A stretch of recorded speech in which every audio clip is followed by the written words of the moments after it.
So as soon as she can come up. Just activate her video. If you can hear us, you should activate your video.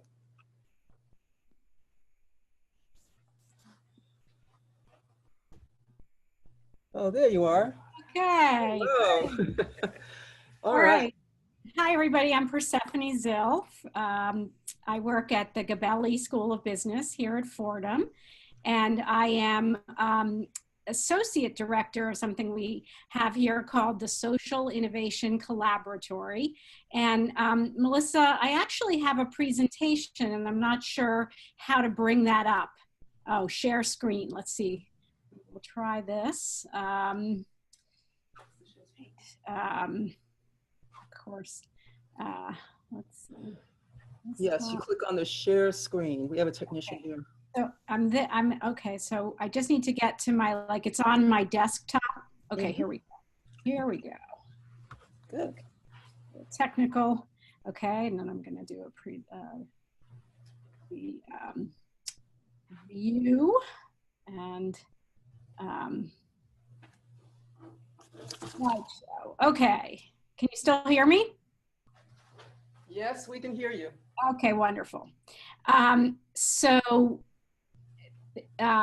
Just to get back, I work at the Gabelli School of Business. Oh, it's going by itself. All right, technical difficulties.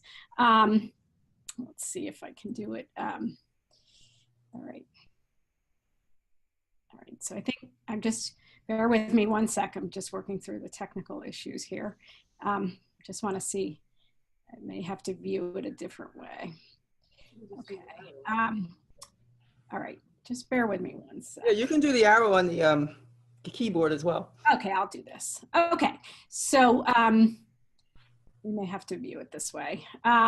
Okay. So first of all, I agree with everything that Dr. Ruana was saying in terms of small steps. They add up, getting more comfortable with sort of building your muscles, if you will, of learning and of, I used to help people start and grow their own businesses.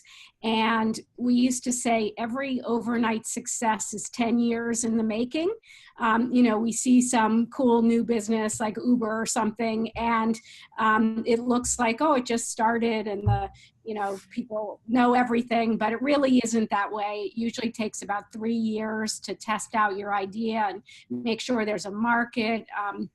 So anyway, I very much was agreeing with what I was hearing just before me, and I was remembering my own time in college and how, you know, I panicked on an accounting exam and froze and couldn't think of anything of what I had studied, and it was a very hard time, but it actually made me go back, and the next time I had to study harder. I had to get a team, you know, study group, and as I then began to do better on the tests, I wanted to study more, and I liked, you know, that the professor, I once had a professor say, you know, that I got an A on the test in international business, so it was possible. He was sort of telling the rest of the class, like, look, she did it. And it was like my, I still remember it to this day, like it was such a hard class, and that I was able to do it felt so good, and it made me want to continue to study. And so that's what I do now. I actually help business students here, and what we're doing is trying to create businesses that are good for society. So we're trying to help with food waste, we're trying to help with climate change issues. So I'll give you some examples in a minute, but let's start with our mission here at our business school at Fordham, to inspire and empower positive global change, developing students into compassionate business leaders, because we're a Jesuit school, and so we care for the whole person, and we're men and women who care for others. And so that's why our business school is about compassionate business leaders and supporting faculty and students in the ongoing generation of new knowledge. And times are changing so much right now that as I give some examples, you'll get a sense of what we do here. So what is social innovation? It is the creation of effective and efficient solutions to systemic societal problems. So problems that are not just, you know, one sort of business or industry, but they're interrelated. And so climate change would be a very good example right now. And so in our education, we work on developing mindsets and skills or capabilities so that we can create innovative, practical, sustainable economic solutions that benefit society. So what are those mindsets? Resilience, which means, you know, having challenges but getting back up. Empathy, so having care for our, you know, here in the Bronx, our neighbors have so many needs, from food needs to housing needs. And so a lot of what we do here is service learning. We go out and we help our community. Building self-confidence, creativity, creative solutions, persistence. So, you know, we talk about here that a challenge is an opportunity. A lot of times we see challenges and we want to run the other direction. But in social innovation, we really view it as it's an opportunity. Adaptivity to failure. So we call it failing fast, you know, so making our mistakes, but then failing forward, that we keep working on it until we succeed. Agility, that means like flexibility, and then leadership by listening, so that we don't have all the answers and that we're really finding out what the community needs. Okay, so what is social innovation? This is some pictures of our teams. This is literally the room I'm sitting in right now. Students come up with ideas. They come into our center. We have one here at Rose Hill and we have one at Lincoln Center, a lab.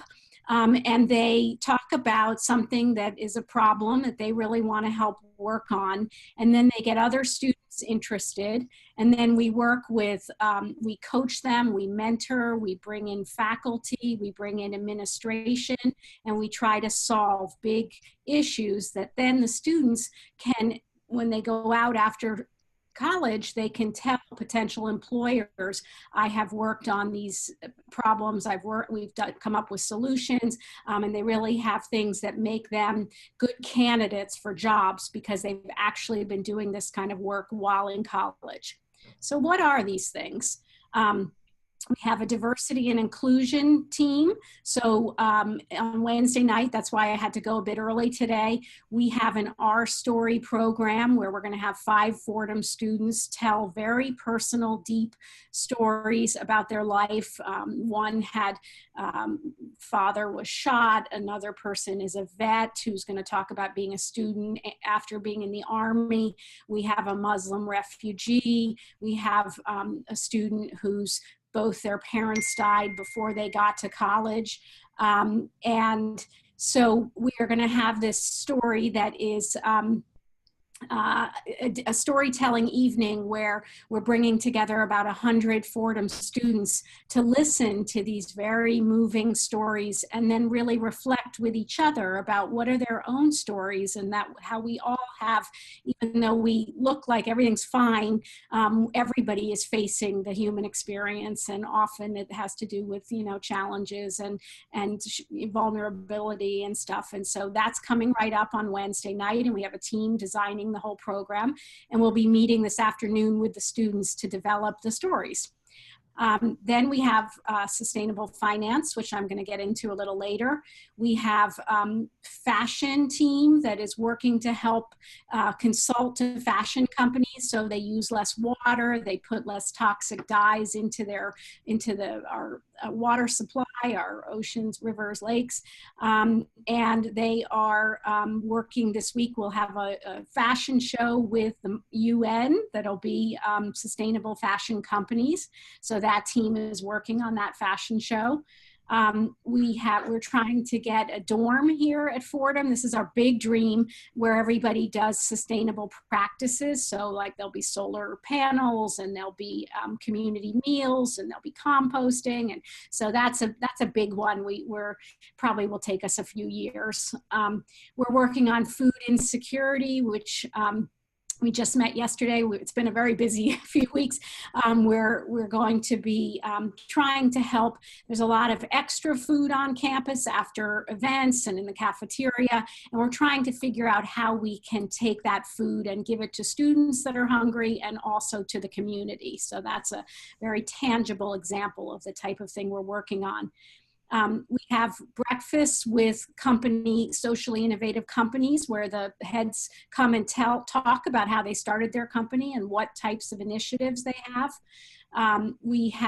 We're learning about design theory through an online course the students are taking, and they're trying to work on how to improve housing for students that are commuters or have challenges with they can't afford housing. We're trying to figure out how Fordham could assist more in that, not just through scholarships, but also with trying to identify. A lot of people don't say they have housing challenges, and so even trying to figure out how we could have some sort of way students can communicate that what's really going on for them with food issues or housing.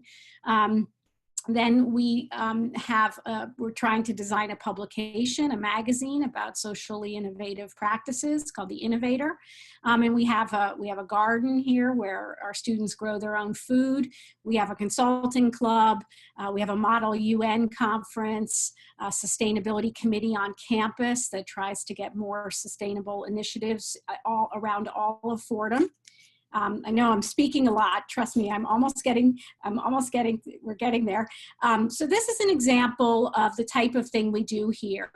BMW has an electric car. It's, I think, called their series or something, and they were not getting that many people interested in buying it. And so our team, these are students, and on the left is a professor here at Fordham, and they actually went to BMW showrooms, and they talked to their salespeople about wanting to buy this car, and they found out where some of the challenges were in the selling process, and then they consulted to BMW in Germany with guidance about how we thought they could do better in terms of selling in the American market to the younger buyer. And so it was a wonderful experience, and all those students will be able to say on their resume when they go for jobs, consulting to BMW around their electric vehicle. Okay, I said I would talk about sustainable finance. Let me see if I can just make this screen a little bigger. Okay, there we go.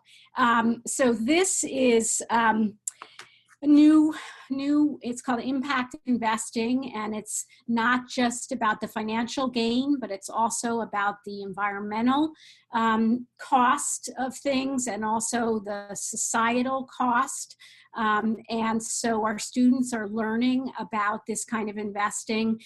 Our professors are working on teaching more about this here at Fordham, and these are all my various activities that are popping up in the right. And so it's called sustainable finance. And an example would be lots of 3 billion people around the world cook with open fire, and it's very unhealthy. It's bad it creates asthma, blindness, early death. And so a group of students worked with the UN on a $10 million investment for a new kind of cook stove that people, very reasonably priced, that was much healthier for people to cook with. And so that's an example of the type of thing that social finance, this type of investment to really try to change the world and help with problems. Okay. Then, as related to that, is a new field called sustainable accounting. And that takes into consideration, it's very brand new, really new. In fact, they have a new certification exam, and we have one Fordham student. There's only 60 people who've passed this exam, and one of them is a Fordham student who really thought this was so important, and so they studied and they passed.